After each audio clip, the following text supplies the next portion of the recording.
presenting our work titled Learning Cross-Modal Embeddings for Centimeter Accurate Drone Docking, Simulation Studies Towards Real-World Urban Deployment, paper ID 227. This is a company-funded proof of concept, but the company had no role in the design, analysis, or interpretation. The goal was to scientifically evaluate feasibility before investing in hardware. Our architecture combines 1, a passive IR fiduciary marker, which works day and night and provides strong thermal contrast without LEDs, and 2, a low-power acoustic beacon, providing time difference of arrival cues for direction even when vision is degraded. The fusion matters because IR handles geometry, thermally contrasting patterns, and low-light scenarios. Acoustic and acoustic chirps penetrate fog, smoke, and dust far better than light. This is a natural extension of multimodal sensing used in counter-UAS surveillance and robotics, where no single sensor is reliable 100% of the time, indicate misalignment.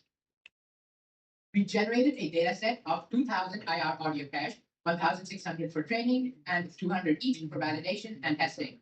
IR images were augmented with geometric shifts, blur, solid noise, contrast changes, and occlusions. The audio spectrograms were procedurally generated based on relative DX/DY displacement with noise, reverberation, and spec-off and mask.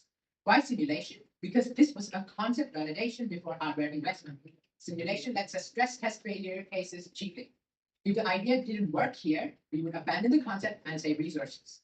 We used a shared mobile net V3 small backbone for both IR images and spectrograms, essentially a dual encoder with shared weights. Both modalities are replicated to 3 channels to match mobile net's expected input format. The projection head is a simple 2-layer MLP outputting a 128 BL2 normalized vector. Training uses NT-XN contrastive loss, where matching IR audio pairs are pulled together in embedding space and mismatches are pushed apart. We trained for 75 epochs with Adam with a learning rate of 1E-4, bat size 32, and cosine annealing LR. Online augmentation exposed around 120,000 unique sample variations. Early stopping identified epoch 65 as optimal validation of 3.977. Implementation uses PyTorch 2.6, ROCm, and an AMD Instinct MI300X with a GPU. On the 200 held out test pairs, every IR audio pair achieved cosine similarities above 0.95 with a mean of 0.983 plus or minus 0.007. This means the model consistently maps both modalities into a shared geometry-aware embedding space.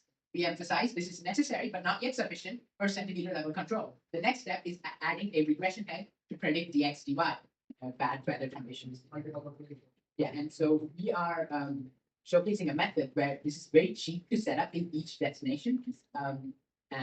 So you can deploy it as a grid in a city, for example. So what did you choose IR and audio?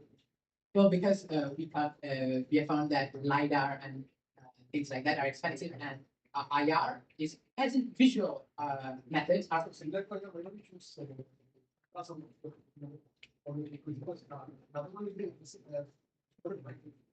yeah, it can be in any frequency. We haven't given any specific frequency. Yeah.